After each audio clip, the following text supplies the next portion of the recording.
to control the robot. And so he'll go through a startup procedure.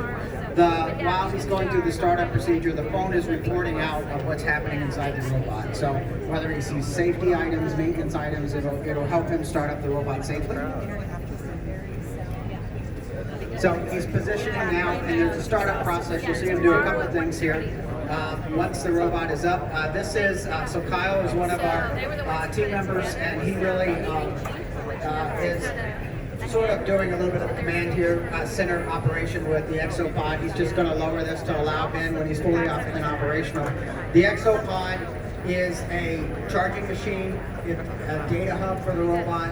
It's a place where you dock the robot. It also serves as a shipping container. So if you were to look down here, this is a standard 4x4 pallet that allows us to then basically lower this, collapse it, put the walls around it, and ship it. So multi-function Exopod, that's part of our ecosystem. The robot is just now coming up. When he's strapped into his feet, those are effectively snowboard type bindings for his feet. He has his own personal pelvis harness, his own personal torso harness. And he is now off the Exopod. So he is on his own full mobility. And so, Ben, maybe you could just tell us a little bit about yourself. Hello, my name's Ben. I'm one of the engineers with Sarcos.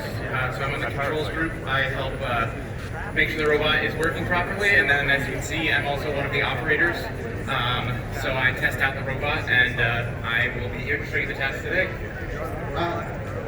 It seems to me like you're able to move around quite a bit. Can you talk about what it's like to be inside that robot? Yeah, so the robot has full mobility, so I can walk around, I can sidestep, walk backwards, just as if I were not even wearing an exoskeleton. The robot is a full-body powered exoskeleton, so it supports 100% of its own weight as well as whatever I'm carrying. And I don't see any of that weight on my own person. So it basically feels like I'm wearing a small backpack and walking around with that. So I could wear it for an extended period of time, and it's not fatiguing at all. So Ben, why don't you demonstrate lifting this 130-pound tire for us? Yep.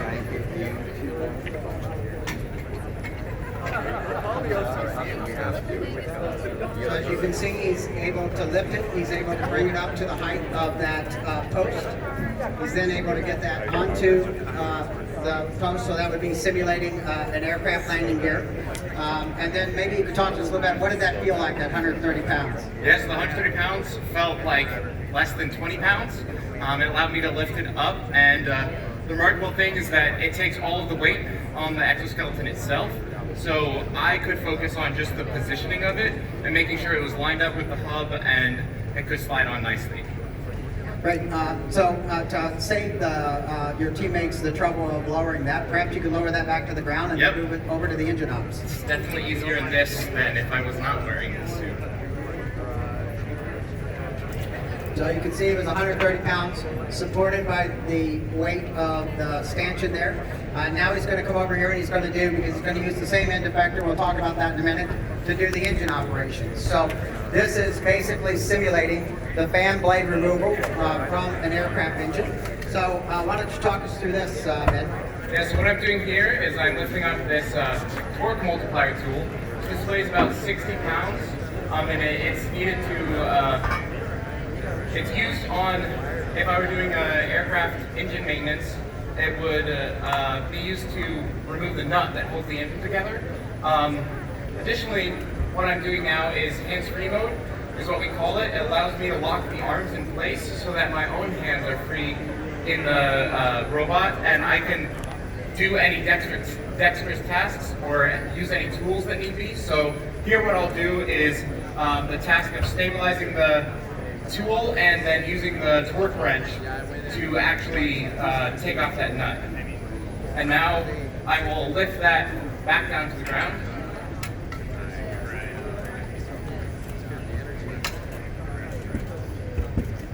So normally at 60 pounds, that would be a two-person lift, and he's able to do it with a single hand as he's there. You saw him locked out. The other advantage of locking out is maybe you could just demonstrate removing one of those blades for us, Ben. Yep, so I'm able to lock the arms out of the way such that I can remove one of these blades from the engine And these blades only weigh 8 pounds, so they don't require the strength of the exoskeleton. And given how close they work together in the engine, it's easier if I can just use my own hands. And so that's a task that I can do, and you can see even with the arms locked, it just, the upper body remains rigid, and I'm able to walk around like normal and can do any tasks that are necessary. Okay, so now the next thing that Ben is going to demonstrate for us is talk to us a little bit these robot hands, the tools on the end. What are those, Ben? And tell us what you're going to do here. Yep, so these are, we call them the end effectors, and they're basically the robot hands, as you said. They're how we interact with anything that we need to do. And so these tools that we have on right now were designed specifically to help with the tire and with the lifting the torque multiplier. But they also come with a quick connect here, so I can easily just remove them. And then I can switch it out for a different end effector should I need to. And so this one that I'm installing here, it looks like 2 fingers. It is specifically helpful for moving baggage around.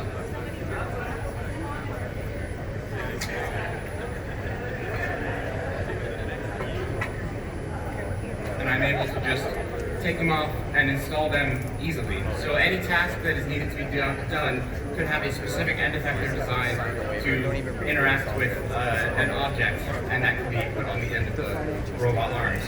And now I'll use these end effectors to move this baggage, and this is a 50 and a 60-pound bag, so 110 pounds, and I'm able to lift it up and walk around like I normally would.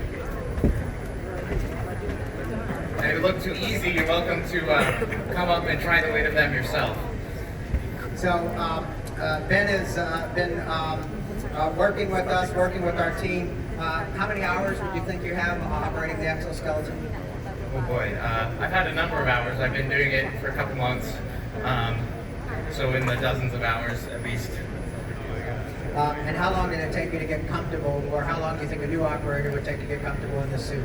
Yeah, so it doesn't take that long. I mean, Tara here is our newest operator, and she operated untethered for first time on Friday. Hi, I'm Tara. I work with Sarcos Robotics as well. I am the newest operator. I started with the company in the middle of December, and I spent about a week in this alpha unit. And last Friday was my first day that I operated off tether, and I'm here less than a week later doing the tasks in front of many viewers here at CES. So it's just a testament to the robot and its design. Here you go. You want me to take a picture? Easy it is for a new operator to get in there. You can do it. Okay, you can do it. Thank you, Tara. So now Ben is going to dock back into the exopod.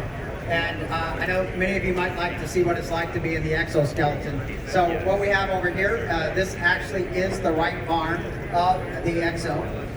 It is capable of lifting 100 pounds, a single arm, 200 pounds with 2 arms, and you'll get to experience it firsthand, which is what's happening over here. So if you wouldn't mind, if you're interested, please just come over here. And Sam, who's one of our controls engineers, Carol Wade, is one of our mind if you hold this?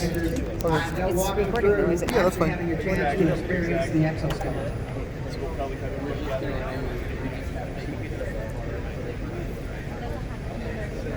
Nope, so he's got 50 pounds here, 22 kilos. Gather around, gather around. No, so if I touch it, I mean, right now it's recording, so I cannot leave it at all. So, we'll see what it is. Okay, so just to catch you guys up, this is the exact same arm that we have on the full exoskeleton over there. And it's just the arm, and we have 50 pounds bolted to the end. All right, 50 pounds, that's just a fraction of what the full exoskeleton can do, but it's enough to give him a taste, because he can actually move this around a little bit. So that is 50 pounds, and it will... Thank you. Try it again so folks can see. All right, so this is just his own strength. How long can you hold it there? 1, 2, 3. Yeah, go ahead and set it down. 5 seconds, right? You wouldn't want to do that very long, would you? All right. We're going to make this a lot easier for you, all right? Go ahead and take your hand off. Put your hand somewhere out here. And we're going to make you stronger now, okay? Superhuman strength. All right, here it comes, here it comes. So just a couple of notes. It's going to be very, very easy to move. So use your newfound strength slowly at first and kind of work into it. We've got some safety limits up high, so that if you try to go too high, it'll stop you. If you feel like you're bouncing off those, just come down a little bit lower, all right? Okay, you ready? I'm ready. Superhuman now. Just a light grip on the handle. Squeeze it, and come up slow. Just dodging, not doing any effort at all. No, that's crazy. Okay. So that's pretty impressive, right? But we can do better. So can you hold it like this with just your finger and your thumb? Finger and thumb. Finger and thumb, 50 pounds. Okay, now let go entirely.